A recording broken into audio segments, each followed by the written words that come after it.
السلام عليكم ورحمة الله تعالى وبركاته. الحمد لله رب العالمين.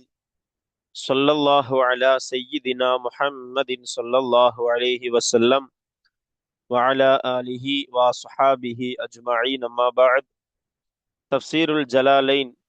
இமாம் ஜலாலுத்தீன் அல் மஹல்லி, இமாம் ஜலாலுத்தீன் அஸ்ஸுயூத்தி ரஹிமஹும் அல்லாஹு தஆலா அன்னவர்களினுடைய தப்சீருல் ஜலாலைனி கிதாபினுடைய 7ஆம் நாள் பாடமான இன்றைய பாடத்திலே நாம் அமர்ந்திருக்கிறோம். அல்ஹம்துலில்லாஹ். இந்த பாடங்கள் தொடர்ந்து நடைபெறுவதற்கு அல்லாஹ் தௌஃபீக் செய்வானாக. ஆமீன் ஆமீன் யா ரப்பல் ஆலமீன். நம்முடைய ஜாமிஆ ரகீப் எஜுகேஷனல் ட்ரஸ்டின் மூலமாக இது போன்ற பல்வேறு விதமான தீன் சம்பந்தமான, துனியா சம்பந்தமான சேவைகளை நாம் ஆற்றி வருகிறோம்.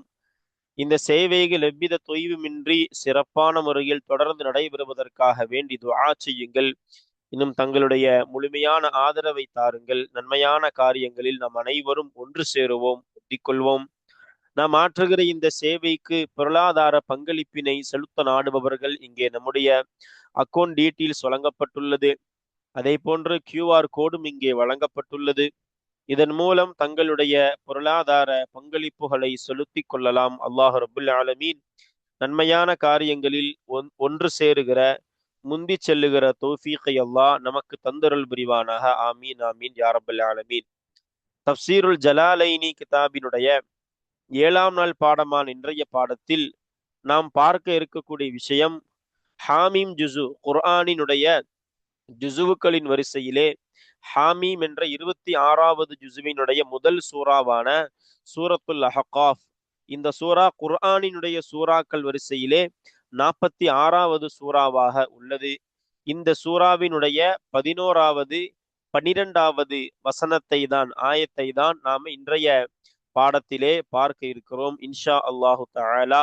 இந்த இரண்டு ஆயத்துகளும் நிறைய செய்திகளை நமக்கு சொல்லித் தருகிறது. 11வது ஆயத்து என்னன்னா, காஃபிரான மக்கள் முஃமினானவர்களை சிலரை குறித்து ஒரு சொல்லக்கூடிய வார்த்தை. இந்த ஈமான் மட்டும் நல்ல சிறந்ததாக இருந்தா நாங்க முந்தி போயிருப்போம், அப்ப எங்களை முந்தி இவங்க போறாங்கன்னா இது சிறந்தது கிடையாது அப்படின்னு முஃமினான சிலர்களை குறித்து, அந்த சிலர்கள் யார் என்றெல்லாம் நம்ம தஃசீர்கள்ல நம்ம பாடத்திற்குள்ள பார்ப்போம்.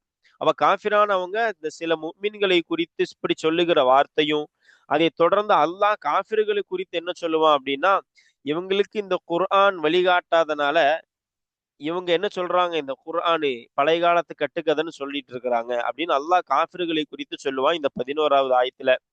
12வது ஆயத்துல குர்ஆனை பற்றி அல்லாஹ் சொல்லுவான். குர்ஆன் எப்படிப்பட்டது, அது அதே ஒரு பெரிய ஒரு சோபனமாக இருக்கிறது, முந்தைய வேதங்களை உண்மைப்படுத்தக்கூடியதா இருக்கிறது. ஏன்னா மேல காஃபிர்கள் அப்படித்தானே சொல்றாங்க, இது ஒரு கட்டுக்கதைன்னு சொல்லிட்டாங்க குர்ஆனை. அப்ப குர்ஆன் என்ன நல்லா விளக்கலாம், இது முந்தி இருக்கக்கூடியதான வேதங்களை உண்மைப்படுத்துறது, சோபனம் சொல்லக்கூடியதாக இருக்கும். அந்த ஈமான் கொண்டவர்களுக்கு நல்லா குர்ஆனை பற்றி இந்த 12வது ஆயத்துல பேசுகிறான். இதையெல்லாம் நாம தாண்டி இமாம் குர்துபி ரஹ்மஹுல்லா சொல்லக்கூடிய ஒரு சில விளக்கங்கள், 11வது ஆயத்தினுடைய சபபு நுசூலுகள்னு இறங்குவதற்குண்டான காரணிகளை இமாம் குர்துபி ரஹ்மஹுல்லா ஒரு சில வரலாறுகளை சொல்லுவாங்க. அவற்றையும் நாம பார்ப்போம் இன்ஷா அல்லாஹு தஆலா. வாங்க நம்ம பாடத்திற்குள்ளே செல்லலாம். பிஸ்மில்லாஹிர் ரஹ்மானிர் ரஹீம். அல்ஹம்துலில்லாஹ். இன்றைய பாடத்தினுடைய துவக்கமாக நாம பார்க்க இருப்பது இந்த 11வது ஆயத், சூரத்துல் அஹ்காஃப். அஹ்காஃப் சூராவினுடைய 11வது ஆயத்தை நாம இன்றைக்கு பார்க்க இருக்கிறோம். இப்ப இந்த ஆயத்துகளினுடைய பொருளை நாம ஒவ்வொன்றாக பார்ப்போவாங்க. பாருங்க, وقال الذين كفروا للذين آمنوا لو كان خيرا ما سبقونا إليه وإذ لم يهتدوا به فسيقولون هذا إفك قديم என்று வரக்கூடியதான இந்த ஆயத். பாருங்க பொருள் என்ன, வகால அல்லதீன கஃபரு, வகால சொன்னார்கள், அல்லதீன சிலர்கள் சொன்னார்கள். எப்படிப்பட்ட சிலர்கள், கஃபரு நிராகரித்தார்களே, மறுத்தார்களே. அதாவது அல்லதீன கஃபருனா காஃபிர்கள் சொன்னார்கள், அப்படிதான் அர்த்தம் வைப்போம். வகால அல்லதீன கஃபரு, காஃபிர்கள் சொன்னார்கள். லில்லதீன ஆமனு, லில்லதீன சிலர்களை குறித்து. இந்த லாமுக்கு நாம அசல்ல லாமுக்கு நம்ம காலக்கெடுத்து லாம் வந்தா இந்த அர்த்தம் வைப்போம், அப்படிதானே? இங்க வந்து குறித்துன்னு அர்த்தம் வைக்கணும். அது தப்சீறுகளை பார்க்கும்போது நமக்கு அது ஏன் அந்த அர்த்தம் வச்சோம் நமக்கு தெரியும். சரி பாருங்க. அப்ப லில்லதீன சிலர்களை குறித்து, ஆமனு ஈமான் கொண்டார்களே அந்த சிலர்களை குறித்து, அதாவது முஃமின்களை குறித்து. அப்ப என்ன அர்த்தம் வைக்கணும்? காஃபிரானவர்கள் முஃமினானவர்களை குறித்து சொன்னார்கள். என்ன சொல்றாங்க? லவ் கான, அது ஆகியிருந்தால், ஈமான் என்பது இறை நம்பிக்கை என்பது ஆகியிருந்தால், கைரன் சிறந்ததாக இருந்தால், மா சபகூனா, எங்களை அவர்கள் முந்தி சென்றிருக்க மாட்டார்கள், இலைஹி அந்த ஈமானின் பக்கம். இலைஹி உடைய லமீர் எது? கானவுடைய லமீர் இஸ்மாக நாம எதை வச்சோமோ அதுதான். அப்போ சபகு அதனுடைய லமீர் ஃபாயிலு யாரு? இந்த அல்லதீன ஆமனு ஈமான் கொண்டவர்கள். இந்த நா எங்களை அப்படின்னு அதை அங்க முராது யாரு? அந்த காஃபிர்கள் அவங்க தானே சொல்றாங்க. அப்ப அர்த்தம் புரிஞ்சா? அப்போ இந்த ஈமான் என்பது ஹைரன் சிறந்ததாக இருந்தால், மா சபகூனா எங்களை விட அவர்கள் முந்தி சென்றிருக்க மாட்டார்கள், இலைஹி அந்த ஈமானின் பக்கம் என்று யார் யாரை குறித்து சொல்றா? காஃபிர்கள் முஃமின்களை குறித்து சொல்றாங்க. இதுலம் யஹ்தது பிஹி, இது காஃபிர்கள் சொல்ற வார்த்தை இல்ல, அவங்க சொன்ன வார்த்தை இதோட முடிஞ்சுது. இது அல்லாஹ் சொல்ற வார்த்தை. இதுலம் யஹ்தது, அவர்கள் நேர்வழி பெறாத நேரத்தில். அவர்கள்னா யாரு? யஹ்ததுடைய தமீர் ஃபாயில் அல்லதீன கஃபரு, அந்த காஃபிரானவர்கள் நேர்வழி பெறாத நேரத்தில், பிஹி அதை கொண்டு, அந்த குர்ஆனை கொண்டு நேர்வழி பெறாத நேரத்தில், ஃபஸயகூலூன அந்த காஃபிர்கள் சொல்லுவார்கள், ஹாதா இந்த குர்ஆன் ஆகிறது, இஃப்குன் கதீம் பழைய கட்டுக்கதை, அதாவது பண்டைய கால கட்டுக்கதையாக இருக்கிறது. ஹாதா இந்த குர்ஆன் ஆகிறது, இஃப்குன் கதீமுன் பண்டைய கால கட்டுக்கதையாக இருக்கிறது என்று அந்த காஃபிர்கள் சொல்லுவார்கள். இப்ப இந்த ஆயத்து நமக்கு என்ன விளக்கத்தை சொல்லுதுன்னா, மேலோட்டமான விளக்கத்தை நம்ம பார்க்கணும்னா, காஃபிர்கள் முஃமின்களை குறித்து சொல்லுவாங்களாமா. இதுக்கு நம்ம சபபு நுசூல கடைசியில சொல்லுவோம் நாம. அப்ப நமக்கு இந்த ஆயத்தினுடைய விளக்கம் பரிபூர்ணமாக புரியும். அப்போ இந்த காஃபிர்கள் முஃமின்களை குறித்து சொல்ற வார்த்தை, இந்த ஏன்னா காஃபிர்களுக்கு ஒரு பழக்கம் இருக்காமா. இமாம் நிறைய தப்சீர்கள்ல எழுதப்படுது. அதாவது காஃபிர்களுக்கு வந்து சஹாபிகள் எல்லாருமே ஏழைகள், ரொம்ப பரம ஏழைகள், கஷ்டத்துல உள்ளவங்க, அடிமட்ட தரத்துல உள்ளவங்க நினைப்பாங்க அவங்களுக்கு. அவங்க யாரை பார்ப்பாங்கன்னா, அம்மார் ரதியுல்லாஹு அன்ஹு, சுஹைப் ரதியுல்லாஹு அன்ஹு, அப்துல்லாஹ் இப்னு மஸ்ஊத் ரதியுல்லாஹு அன்ஹு போன்ற ஏழ்மையான சஹாபிகளை பார்த்து அவங்க முடிவு பண்ணது, ரசூலாவை பின்பற்ற எல்லாருமே என்னவாதான் இருப்பாங்க, ஏழைகளா இருப்பாங்க அப்படின்னு அவங்களுக்கு ஒரு ஒரு எண்ணம் இருக்கு. அதை வச்சுதான் அவங்க சொல்றாங்க, நாங்க தான் செல்வத்தால சிறந்தவங்க, அவங்க எல்லாம் கீழே உள்ளவங்க. ஒருவேளை இந்த ஈமானுங்கிறது சிறந்ததா இருந்தா நாங்க தான் முந்தி போயிருப்போம், எங்களை அவங்க முந்தி போயிருக்கவே மாட்டாங்களே அப்படின்னு யாரை குறித்து சொல்றா? காஃபிர்கள் முஃமின்களை குறித்து சொல்லுகிற வசனம் தான் இது. ஆனா அவங்க என்னன்னா, குரானை கொண்டு அவங்க நேர்வழி பெறல, அதனால சொல்லுவாங்க இது பொய்யான கட்டுக்கதை. நம்ம பழக்கத்திலே சில பேரை பார்க்கலாம் இல்லையா, அவங்களுக்கு ஒரு விஷயம் பிடிக்கலன்னா அது சரியாகவே இருந்தாலும் அது தப்பு தான் சொல்லுவாங்க. அவங்க அறிவுக்கு அது எட்டல அப்படின்னா அது தப்பு. இப்படி அதான் அந்த காஃபிர்கள் அவங்க நேர்வழி பெறாத அப்படி அந்த நேரத்துல இது ஒரு பழைய இட்டுக்கட்டப்பட்ட பழைய காலத்து கதைன்னு குரானை குறித்து சொல்றாங்க. அதுதான் இந்த ஆயத்தினுடைய சுருக்கமான மேலோட்டமான விளக்கம். இப்ப நம்ம தஃப்சீர் ஜலாலைனியில வந்து இதனை குறித்ததான விளக்கத்தை பார்ப்போம். என்னது? வகால் அல்லதீன கஃபரு லில்லதீன ஆமனு. அப்போ ஈமான் கொண்டவர்களு, அந்த ஈமான் கொண்டவர்கள் குறித்து சொன்னோமா இல்லையா? அதாவது ஃபி ஹக்கிஹிம், ஹும்முடைய லமீர் அல்லதீன ஆமனு, ஈமான் கொண்டவர்களினுடைய காரியத்திலே, அதாவது உரிமை விஷயத்திலே. அப்பனா அவங்க விஷயத்தில் அர்த்தம். ஃபி ஹக்கிஹிம்னு அவங்க ஹக்கில்னா அவங்க காரியத்தில், அவங்க உரிமையில். காஃபிர்கள் சொல்றாங்க. என்ன சொன்னாங்க? லவ் கான, அது ஆகியிருந்தால்னா, அதாவது அல் ஈமானு, எனது கானவுடைய லமீர் இஸ்ம நாம ஈமான் எடுக்கணும், ஈமான் ஆகி இருந்தால். ஹைரம்மா சபகூனா இலைஹி வ இதுலம் யஹ்தது. அப்ப இங்க அவர்கள் நேர்வழி அடையாத நேரத்தில் அப்படின்னா, அதாவது யாரு? யஹ்தது உடைய லமீர் ஃபாயில் யாரு? அல் காயிலூன, அந்த சொல்லக்கூடியவர்கள், அதாவது யாரு? அல்லதீன கஃபரு, அப்படிதானே? அவர்கள்னா சொல்லக்கூடியவர்கள்னா யார் முராதிங்க? அல்லதீன கஃபரு, இந்த காஃபிரானவர்கள். சரி, பிஹினா அதை கொண்டுனா, அதாவது பில் குர்ஆனி, குர்ஆனை கொண்டு அர்த்தம். ஃபசயகூலூன் அவர்கள் சொல்வார்கள், ஹாதா இதுவாகிறதுனா அதாவது அல் குர்ஆனு இந்த குர்ஆன் ஆகிறது. ஏன்னா அதுதான், அதை கொண்டுதான் அவங்க நேர்வழி அடையல. அப்ப அதை தான் சொல்றாங்க, இந்த குர்ஆன் ஆகிறது. இஃப்குன், இஃப்குன்னா கிஸ்புன் பொய்யாக இருக்கிறது. கதீமுன்னா பழைய, அதாவது பண்டைய கால பொய்யாக இருக்கிறதுனா அதைதான் நம்ம சொல்லுவோம் பண்டைய காலத்து கட்டுக்கதை நம்ம சொல்லுவோம். அப்படி அந்த காஃபிர்கள் சொல்லிக்குவாங்க அப்படின்னு வரக்கூடியதன் ஆயத்து தான் இந்த ஆயத்து. அடுத்த இறை வசனம் பாருங்க, என்னது? வமின் கப்லிஹி கிதாபு மூஸா இமாமன் வ ரஹ்மா வஹாதா கிதாபும் முஸத்திகுல் லிசானன் அரபிய்யன் லியுன்திரல் லதீன ஸலமு வபுஷ்ரா லில் முஹ்ஸினீன். பாருங்க, வமின் கப்லிஹி இன்னும் அதற்கு முன்பிலிருந்து இருக்கிறது. எதற்கு? குர்ஆனிற்கு முன்பிலிருந்து இருக்கிறது. கிதாபு மூசா மூசாவினுடைய வேதமாகிறது. அதாவது மூசா அலைஹிஸ்ஸலாமினுடைய புத்தகமாகிறது, வேதமாகிறது. அதாவது தௌராத்து, மூசா அலைஹிஸ்ஸலாமுடைய வேதம்னு என்னது? தௌராத் ஆகிறது. குர்ஆனிற்கு முன்பில் இருந்தே இருக்கிறது. எந்த நிலையில் இருக்குது அந்த தௌராத்துங்கிறது? இமாமன், ஒரு இமாம்னு என்ன சொல்லுவோம் நாம? தலைவர் சொல்லுவோம் இல்லையா? நேர் வழிகாட்டியாக அந்த நிலையில். ரஹ்மத்தன் இன்னும் அருளாக உள்ள நிலையில். ரஹ்மத் அருளாக, இறை அருளாக உள்ள நிலையில். யாருக்குன்னு நம்ம தஃப்சீர்ல வாசிப்போம். வஹாதா இன்னும் இதுவாகிறதுனா இந்த குர்ஆன் ஆகிறது. அப்போ மூசா அலைஹிஸ்ஸலாமினுடைய வேதம் குர்ஆனுக்கு முன்னாடியே இருக்குது.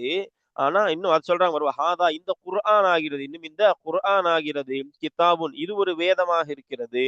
முஸத்திகுன் உண்மைப்படுத்தக்கூடிய வேதமாக இருக்கிறது. அப்போ இது பிறகு வந்தாலும் இதற்கு முன்புள்ள வேதங்களை எல்லாம் இது உண்மைப்படுத்தும். ஏன்னா பாருங்க, குர்ஆன்ல பாருங்க தௌராத்தை பற்றி இருக்கும், இஞ்சிலை பற்றி இருக்கும், ஜபூரை பற்றி இருக்கும், மற்ற நபிமார்களுக்கு வழங்கப்பட்ட சுஹுஃபுகளை பற்றி இருக்கும். சுஹஃபி இப்ராஹீம் அவ மூசா மோதரமல் இது மாதிரி முந்தியதான வேதங்களை உண்மைப்படுத்தக்கூடியதாக. அப்போ ஹாதா இந்த குர்ஆன் ஆகிறது. கிதாபும் முஸத்திகுன் முன்புள்ள வேதங்களை உண்மைப்படுத்தக்கூடிய வேதமாக இருக்கின்றது. லிசானன் அரபியன் அரபு மொழியை சார்ந்த அரபை சார்ந்த மொழியாக உள்ள நிலையில். அரபை சார்ந்த மொழியாக உள்ள நிலையில். எதனால? யுன்திரல்லதீன ஸலமு அநீதம் செய்யக்கூடியவர்களானவர்களுக்கு அச்சமூட்டி எச்சரிக்கை செய்வதற்கு இந்த லாமினுடைய தாழ்லுக்கை நாம முஸத்திகுன்ல வைக்கணும். சரிங்களா? அப்போ இந்த அச்சமூட்டி எச்சரிக்கை செய்வதற்காக உண்மைப்படுத்தக்கூடியதான வேதமாக இந்த குர்ஆன் இருக்கிறது. இன்னும் அப்ப இந்த ஹுவன் அங்க இருக்கும். அந்த குர்ஆன் ஆகிறது புஷ்ரா சோபனமாக, நற்செய்தியாக இருக்கின்றது. லில் முஹ்ஸினீன உபகாரிகளுக்கு. உபகாரிகள்னா யாரு? முஃமின்கள். நம்ம தஃப்சீர்ல வாசிப்போம். இப்ப இந்த ஆயத்து என்ன சொல்ல வருதுன்னா, குர்ஆன் இதற்கு முன்பாகவே மூசா அலைஹிஸ்ஸலாமினுடைய வேதம் இருக்குது. அதை ஏற்றுக்கொண்டவர்களுக்கு அதுதான் நேர் வழிகாட்டி, அதுதான் இறை அருள். அந்த வேதத்தை அந்த வேதத்தை மட்டுமல்ல, அதற்கு முன்புள்ள எல்லா வேதங்களையுமே இறுதியாக வந்த இறுதி வேதமான திருக்குர்ஆன் ஷரீஃப் அவைகளை உண்மைப்படுத்துது. எதற்கு உண்மைப்படுத்துது? அரபு மொழியில வந்த புத்தகம் இது குர்ஆனுங்கிறது. அது எதுக்காக உண்மைப்படுத்துது? மற்ற வேதங்களை அநீதம் செய்யறவங்க இருக்காங்க தெரியுமா? அநீதம்னா என்னது? சரி எதுன்னு தெரிஞ்சுட்டு ஏற்றுக்கொள்ளாதவங்க, தனக்குத்தான் அநீதம் செய்து கொண்ட மக்கள். சரின்னு தெரியும், இவர் ரசூல்னு தெரியும், ஏற்றுக்கொள்ள அநீதக்காரர்களுக்கு எச்சரிக்கை கொடுக்குது. என்னது? எப்பா, முந்தி இருக்கிற வேதங்களை எல்லாம் அதுலயும் சொல்லப்பட்ட செய்தி இதுதான், நான் சொல்றது இதுதான், நீங்க அதையெல்லாம் ஏத்துக்கிறீங்க அப்படின்னு ஒண்ணு இருக்குன்னு நம்புறீங்கன்னா அதை உண்மைப்படுத்துற என்ன எப்படி நம்பாம நீங்க போலாம்? அப்ப அநீதம் செய்யறாங்க தங்களுக்கு தாங்களே அந்த முஷ்ரிக்குகள். அவங்களுக்கு எச்சரிக்கை கொடுக்குது எது? இந்த குர்ஆன் ஷரீஃப் என்பது. அதற்காக தான் இது முந்தைய வேதங்கள் உண்மைப்படுத்தக்கூடியதாக இருக்கிறதுன்னு சொல்லி கொடுக்குறாங்க. அதே போன்று அப்ப அநீதம் செய்பவர்களுக்கு அது எச்சரிக்கை கொடுக்குது, முஃமின்களுக்கு சுப செய்தியா உள்ளது இந்த குர்ஆன். அப்ப தஃப்சீர் பாருங்க, மமின் கபிலிஹினா அதற்கு முன்பில் இருந்தனா அல் குர்ஆனி, இந்த ஹீவுடைய தஃப்சீர் இந்த குர்ஆனிற்கு முன்பில் இருந்து. மூசா அலைஹிஸ்ஸலாமுடைய வேதம்னா அத்தௌராத்து தௌராத் என்ற வேதம். இமாமும் வரஹ்மா அப்படின்னா அது நேர்வழிகாட்டியாக இன்னும் இறை அருளாக உள்ள நிலையில்னா யாருக்கு நேர்வழிகாட்டியாக, யாருக்கு அது இறை அருளாக உள்ள நிலையில்? லில் முஃமினீன பிஹி, ஹீவுடைய லமீர் இந்த கிதாப் மூசா, அதான் தௌராத். மூசா அலைஹிஸ்ஸலாமுடைய வேதமான தௌராத்தை கொண்டு ஈமான் கொண்டவர்களுக்கு, நம்பியவர்களுக்கு அது இறையருளாகவும் நேர்வழிகாட்டியாகவும் இன்னும் இறையருளாகவும் உள்ள நிலையில். ஹாலானி எது? இமாமன் அதே போன்று ரஹ்மத்தன், இது ரெண்டுமே என்னது? ஹாலானி. எதற்கு ஹாலு? கிதாபு மூசாவினுடைய ஹால், அதாவது நிலைமை. அடுத்து வஹாதா, இன்னும் இதுவாகிறதுனா ஐ அல் குர்ஆன், இந்த குர்ஆன் ஆகிறதுன்னு வைக்கணும். முசத்திக்குன், உண்மைப்படுத்தக்கூடிய வேதமாக இருக்கிறதுனா எதை உண்மைப்படுத்துது? லில் குத்துபி கப்லஹு, ஹூல மீர், இந்த குர்ஆன் தனக்கு, அதாவது இந்த கிதாபு, இந்த குர்ஆன் தனக்கு முன்புள்ளதான வேதங்களை உண்மைப்படுத்தக்கூடியதான இந்த வேதமாக இருக்கின்றது. அடுத்து லிசானன் அரபியன், அர்த்த வச்சமா இல்லையா? அப்ப ஹாலும் மின தமீரி ஃபி முசத்திகுன், முசத்திகுன் என்ற அந்த சிஃபத்திலே உள்ள லமீரில் இருந்துண்டான நிலைமை தான் எது? இந்த லிசானன். அப்ப லிசானன்ங்கிறது என்னது? ஒரு ஹாலு, மொழியாக உள்ள நிலையில், அரபை சார்ந்த, அரபி என்கிறது லிசானன் என்பதனுடைய சிஃபத்தா வைக்கணும். அப்ப ஹாலு எது? லிசானன் தான் ஹாலு. எங்கிருந்து ஹாலு? முசத்திகுன்கிற அந்த இஸ்மு ஃபாயில், அதான சத்தக யுசத்திகு, அப்படியே வரும் முசத்திகுன். அதுல ஒரு இஸ்மு ஃபாயில், ஒரு லமீர் இருக்குதா இல்லையா? முதக்கர் வஹதானான லமீர், ஆண்பால் ஒருமையான லமீர். அந்த லமீர் அது எதை நோக்கி மீளுது? குர்ஆனை நோக்கி மீளக்கூடிய லமீர் உள்ள இருக்குது. அந்த லமீரில் இருந்து ஹாலு தான் எது? லிசானன். அப்ப லிசானன்கிறது மொழியாக உள்ள நிலையில். சரி, அப்ப அநீதம் செய்யக்கூடியதானவர்களுக்கு அப்படின்னா அந்த அநீதம் செய்யக்கூடியவர்கள் யாரு? முஷ்ரிக்கி மக்கத்த, மக்காவினுடைய இணை வைப்பாளர்கள். பாருங்க, வஹுவ, இன்னும் அதுவாகிறதுனா இது அந்த குர்ஆன் ஆகிறது. உபகாரிகளுக்கு சோபனமாக இருக்கிறதுனா, உபகாரிகள்னா யாரு? ஐ அல் முஃமினீன், முஃமின்களான இறை நம்பிக்கை கொண்டவர்களான முஃமின்களுக்கு சோபனமாக அது இருக்கின்றது. இன்றைக்கு நாம இந்த 2 ஆயத்துகளை நாம பார்த்திருக்கிறோம். அப்ப இந்த ஆயத்துகள் நமக்கு நிறைய விஷயங்களை சொல்லி கொடுக்கிறது. இந்த ஆயத்தினுடைய ஒரு சில தஃசீர்களை நாம பார்க்கிறோம். பொதுவா குர்ஆனினுடைய ஒரு சில வசனங்களுக்கு சபபு நுசூல் அப்படின்னு இருக்கும், அந்த ஆயத்து இறங்கியதற்கான காரணி அப்படின்னு. அந்த வரிசையில இமாம் குர்துபி ரஹ்மத்துல்லாஹி அலைஹி தங்களுடைய தஃசீர்ல இந்த வகால் அல்லதீன கஃபரு லில்லதீன ஆமனு லவ்கான கைரம் மா சபகூனா இலைஹி என்று வரக்கூடிய இந்த ஆயத்திற்கு ஒரு சில சபபு சொல்லி தராங்க. அந்த சபபு நுசூலுகள் எப்படிப்பட்டது அப்படின்னா, இந்த ஆயத்தினுடைய இறங்குவதற்கு உண்டான காரணத்தை நமக்கு சொல்லி தரும். அப்ப இந்த ஆயத்து என்னன்னா, சில காஃபிர்கள் சில முஃமின்களிடத்துல அவங்க விஷயத்துல சொல்ற வார்த்தை, இது மட்டும் சிறந்ததா இருந்தா நாங்கள முந்தி போயிருப்போம், இவங்க எப்படி முந்தி போயிருப்பாங்க, இவங்களே ஒண்ணும் இல்லாதவங்க அப்படின்னு அவங்க சொல்ற வார்த்தை இது. அந்த காஃபிர்கள் சொல்றது அதானே, நாங்க முந்தி போகல அப்படின்னாலே நீங்க விளங்கிக்கணும் இது என்ன இல்ல, சிறந்தது இல்ல அப்படின்னு காஃபிர்கள் சொல்ற வார்த்தை தான் அது. அப்ப இது எந்த காஃபிர்கள், யார் யாரை பார்த்து சொன்னா அப்படின்னு சில சபபு நுசூலுகள் சொல்லும் பொழுது இமாம் குர்துபி ரஹ்மத்துல்லாஹி சொல்லி தராங்க. இதற்கு ஒரு 6 விதமான கருத்துகள் இருக்காமா இது சபபு நுசூல்ல. நம்ம எல்லாவற்றையும் இங்க சொல்ல முடியாதுங்கிறதுனாலும் ஒரு சில விஷயங்கள் நாம் இங்க சொல்றோம். பாருங்க, முதலாவது அபூதரில் கிஃபாரி ரதியல்லாஹு தஆலா அன்ஹு, அவங்க நபி ஸல்லல்லாஹு அலைஹி வஸல்லம் அவர்கள் இஸ்லாத்தின் பக்கம் அழைக்கிறாங்க மக்கால் இருக்கும்போது. அப்பவே அவங்க முஸ்லீம் ஆயிடுறாங்க. அதற்கு பிறகு அவங்களுடைய கூட்டத்தார்கள், கிஃபாரி கூட்டத்தார்கள் இவர்களால அவங்க நிறைய பேர் அவங்க என்ன வாங்குறாங்க? முஸ்லீம் ஆகுறாங்க. இந்த செய்தி யாருக்கு போகுது அப்படின்னா, குறைஷிகளுக்கு போகுது. கிஃபாருங்கிற ஒரு கோத்திரமே என்ன ஆயிருச்சு? அபூதரில் கிஃபாரி ரதியல்லாஹு அன்ஹு மூலமா முஸ்லீம் ஆயிட்டாங்க அப்படிங்கிற செய்தி யாருக்கு போகுது? குறைஷிகளுக்கு போகுது. குறைஷிகளுக்கு உடனே பொறாமையும் கோபமும் வந்துருச்சு. அப்பதான் அவங்க இந்த கிஃபார்கள் யாருன்னா இந்த குறைஷிகளுக்கு ஹலீஃபுகளா இருந்தாங்க. ஹலீஃப்னா என்னது? உறுதுணையாளர்கள். அதாவது சத்தியம் செஞ்சுக்குவாங்க. இப்படி நம்மளும் நீங்களும் இனிமேல என்னது ஹலீஃப், எனக்கு ஒரு பிரச்சனை நீங்க வரணும், உங்களுக்கு ஒரு பிரச்சனைனா நான் வருவேன், நம்ம 2 பேரும் வேறு வேறு கூட்டமா இருந்தாலும் ஒற்றுமையா இருப்போம், உறுதுணையா இருப்போம் பேசிக்கொள்ளக்கூடிய அந்த மாதிரி ஒரு இதான் அரு கிஃபாரு கோத்திரம் குறைஷிகளுக்கு. அப்ப அவங்க சொல்றாங்க அந்த கூட்டத்துல போய், லவ்கான ஹைரம் மா சபகூனா இலை, இது சிறந்தது அப்படின்ட்டு இருந்தா நாங்க போயிருக்க மாட்டோம், அவங்கள எங்களை முந்தி போயிருக்க மாட்டாங்க, நாங்க தான் முந்தி போயிருவோம். அப்ப இது சிறந்தது கிடையாதுங்க அப்படின்னு அந்த கிஃபார் கோத்திரத்திட்ட போய் இந்த காஃபிர்கள் சொன்ன வார்த்தை தான் இந்த வார்த்தை அப்படின்னு ஒரு கருத்தாக யாரு?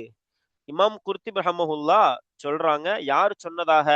அபுல் முத்தவக்கீல் என்ற இமாம் சொன்னதாக இந்த முதல் கருத்து பதிவு செய்யறாங்க. யார்? இமாம் குர்துபி ரஹ்மத்துல்லாஹி. அதே போன்று இரண்டாவது கருத்து என்ன சொல்றாங்கன்னா, ஜின்னீரா அப்படிங்கிற ஒரு பெண் முஸ்லீம் ஆனாங்க. ஜின்னீரான் இவங்க கிட்டத்தட்ட ரோம் நாட்டை சார்ந்த பெண் நினைக்கிறேன், அந்த இடத்தை சார்ந்தவங்க. அப்ப அந்த ஜின்னீராங்கிற பெண் முஸ்லீம் ஆன உடனே இந்த குறைஷிகளுக்கெல்லாம் தாங்க முடியல. ஆனா இவங்களுடைய நேரம் என்ன ஆயிடுச்சுன்னா, உடனே அவங்களுக்கு பார்வையில ஏதோ ஒரு குறை ஏற்பட்டுருச்சு. பார்வையில ஒரு பிரச்சனை வந்துருச்சு. உடனே இந்த காஃபிர்கள்லாம் அஸ்வாபக்கி அல்லாத்து வல் உஸ்ஸான்னு பேச ஆரம்பிச்சுட்டாங்க. எங்களுடைய கடவுளான லாத்து உஸ்ஸா உனக்கு இந்த சோதனையை கொடுத்துருச்சு. ஏன்னா நீ என்ன ஆயிட்ட? எங்கள மறுத்துட்டு அந்த இறை முகமது ரசூல்லா சொல்றதுக்கு போயிட்டியா இல்லையா? அவங்க அப்ப அதனால உனக்கு என்ன ஆயிருச்சு? எங்க கடவுள் உன் கண்ண பறிச்சிருச்சு அப்படின்னு எல்லாம் குழப்பத்தை ஏற்படுத்துனாங்க. ஆனா அவங்களுடைய நல்ல நேரம் ஃபரத்தல்லாஹு அலைஹா பஸர அல்லாஹ் திரும்பவும் எத குடுத்துட்டான்? பார்வையை குடுத்துட்டான். அதுக்கப்புறம் தான் இந்த குறைஷிகள்ல உள்ள பெருந்தலைவர்கள் சொல்றாங்க, "லவ்கான மா ஜாஅ பிஹி முஹம்மதுன் கைரம் மா சபகத்னா இலைஹி இலைஹி இலைஹி ஸின்னீரா" அப்படின்னு ஒரு வார்த்தைய விடுறாங்க. என்னது? இது மட்டும் சிறந்த ஒன்றாக இருந்திருக்கும்னா, இந்த ஈமான் ஏகத்துவ ஈமான் சிறந்தது அப்படின்னு இருந்திருந்தா, ஜின்னீரா எங்கள முந்தி போயிருக்க மாட்டா. நாங்க முன்னாடி போயிருப்போம். அப்ப இது சிறந்தது இல்ல அப்படின்னு ஜின்னீராவுடைய விஷயத்துல இந்த வார்த்தைய சொன்னாங்க. அப்படின்னு இமாம் குர்த்துபி ரஹ்மஹுல்லாஹ் 2வது கருத்தை பதிவு செய்றாங்க. இந்த 2வது கருத்தை சொன்னது யாராமன்னா, உர்வத்து இப்னு ஸுபைர் ரலியல்லாஹு தஆலா அன்ஹு தான் இந்த 2வது கருத்த சொல்றாங்க. இந்த நேரத்துல தான் இந்த ஆயத் இறங்குச்சு அப்படிங்கிறாங்க. அதே போன்று இமாம் குர்த்துபி ரஹ்மஹுல்லாஹ் 3வது கருத்தை பதிவு செய்றாங்க. அதாவது இந்த ஆயத் இறங்குவதற்குண்டான காரணமாக 3வது கருத்து என்னன்னா, அந்த காஃபிரானவர்கள் முஸ்லிமான மக்களை பார்த்து சொன்னாங்க அப்படின்னு சொல்றோமா இல்லையா? அந்த காஃபிரானவர்கள்னா அது யாரெல்லாம் அப்படின்னா, பனு ஆமிரு, கத்தஃபானு, தமீமு, அசது, ஹன்லலா, அஷ்ஜஇ இது போன்ற கூட்டத்தார்கள். இவங்க யார்ட்ட சொல்றாங்க? முஸ்லிமான கிஃபாரு கோத்திரத்தை சார்ந்தவங்க. இத மாதிரி நெறைய ஜுஹைனா, குஸாஆ இது போன்ற கோத்திரத்தார்களை பார்த்து இவங்க சொல்ற வார்த்தை. யாரு? இந்த குறைஷிகள் சொல்ற வார்த்தை என்னது? லவ்கான மா ஜாஅ பிஹி முஹம்மதுன் கைரம் மா சபகத்னா இலைஹி ருஆத்துல் புஹும் இது நஹனு அஅஸ்ஸு மின்ஹும். இதுதான். அதாவது இந்த ஈமான், இந்த ஏகத்துவ ஈமான் முஹம்மது ஸல்லல்லாஹு அலைஹி வஸல்லம் சொல்ற அந்த காரியம் உண்மை அப்படின்னு இருந்திருந்தா, நாங்க தான் அதுக்கு முந்தி போயிருப்போம். இந்த ஆடு மேய்க்கிற கூட்டம் முந்தி போயிருக்காது. யார சொல்றாங்க? ஏழைகளாக இருக்கிற சஹாபிகள குறிச்சு சொல்றாங்க. இந்த ஆடு மேய்க்கிற கூட்டம் எங்க முந்தி போகும்? நாங்கல்லாம் போயிருப்போம். ஏன்னா நாங்க தான் நஹனு அஅஸ்ஸு மின்ஹும். நாங்க தான் அவங்கள விட பெரிய ஆள், கண்ணியமானவங்க. அப்ப நாங்களும் முந்தி போயிருப்போம். அப்போ இந்த குறைஷிகள் அந்த இஸ்லாத்திற்கு அந்த கூட்டங்களை பார்த்து சொல்றாங்க, என்னது? நாங்க முந்தி போகலனால நீங்க விளங்கிக்கணும். இது சிறந்தது இல்ல அப்படின்னு காஃபிர்கள், குறைஷிகள் இது போன்ற இஸ்லாத்திற்கு வந்த கூட்டத்தார்களை பார்த்து சொன்ன வார்த்தை தான் இந்த வார்த்தை என்பதாக இமாம் குர்த்துபி ரஹ்மஹுல்லாஹ் 3வது கருத்தை பதிவு செய்றாங்க. இதை யார் சொன்னதாக பதிவு செய்றாங்கன்னா, கல்பி இமாம், ஜஜ்ஜாஜ் இமாம், அதே போன்று குஷைரி இமாமும் இந்த செய்திய இப்னு அப்பாஸ் ரலியல்லாஹு அன்ஹுமா சொன்னதாக பதிவு செய்றாங்க. இப்படி நிறைய விஷயங்கள் இருக்குது. அதே போன்று நிறைய கருத்துக்களை சொல்றாங்க. அதாவது யூதர்களிலேயே காஃபிரானவர்கள் யூதர்களில் முஸ்லிமானவரை பார்த்து சொன்ன வார்த்தை. அதாவது அப்துல்லாஹ் இப்னு சலாம் ரதியல்லாஹு தஆலா அன்ஹு அவர்களை அப்படின்னு இது 4வது கருத்து, 5வது கருத்தாக தான் வரும். அதாவது யூதர்களில் காஃபிரானவர்கள் யூதர்களில் முஸ்லிமானவர்களை பார்த்து சொன்ன வார்த்தை தான் இது என்ற கருத்தும் இருக்கு. இப்படி நிறைய கருத்துக்கள் எந்த விஷயத்துல இருக்கு?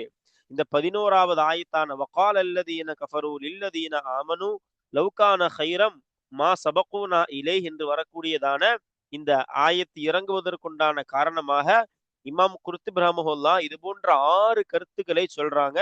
அந்த 6 கருத்துமே யார் சொன்னதாகவும் சொல்றாங்க. நாம இங்க வந்து ஒரு சில 3, 4 கருத்துக்களை மட்டும் பார்த்திருக்கிறோம். இந்த இடத்திற்கு நமக்கு அது போதுமானதாக இருக்கும். அப்போ அல்ஹம்துலில்லாஹ் இன்றைய பாடத்துல நாம இந்த ஆயத்தை, இந்த 2 ஆயத்தை 11வது அதே போன்று 12வது ஆயத்தை நாம பார்த்திருக்கிறோம். அல்ஹம்துலில்லாஹ் சும்மல் ஹம்துலில்லாஹி ரப்பில் ஆலமீன். இந்த ஆயத்தை நமக்கு காஃபிர்கள் முஃமின்கள் விஷயத்துல சொன்ன வார்த்தையை நமக்கு சொல்லித் தரக்கூடியதா இருக்கிறது.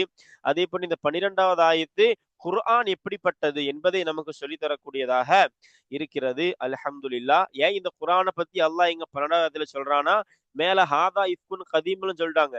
இவங்களுக்கு நேர்வழி காட்டாதனால இது இஃப்கு, இது பண்டைய கால கட்டுக்கதைன்னு சொல்றாங்களா காஃபிர்கள். அதற்கு அல்லாஹ் குர்ஆனை பற்றி சொன்ன வார்த்தை தான் இந்த 12வது ஆயத் என்பது. அப்ப அல்ஹம்துலில்லாஹ் இந்த இரு ஆயத்துகளுக்கு உண்டான தர்ஜுமா மொழிபெயர்ப்பு, அதனை தொடர்ந்த ஒரு மேலோட்டமான விளக்கம், அதை தொடர்ந்து தப்சீர் ஜலாலைனியில் வந்த அதனை குறித்ததான சிறிய விளக்கம், அதனையும் தாண்டி இமாம் குர்த்துபி ரஹ்மஹுல்லாஹ் இந்த ஆயத்தினுடைய சபபு நுசூலாக இறங்கும் காரணியாக எதையெல்லாம் சொன்னாங்க என்பதையும் நாம இந்த பாடத்திலே அல்ஹம்துலில்லா பார்த்திருக்கிறோம். நாம் பார்த்த படித்தவற்றை விளங்கக்கூடிய, நினைவில் வைத்துக் கொள்ளக்கூடிய தௌஃபீக்கை அல்லாஹ் நமக்கு தந்தருள் புரிவானாக.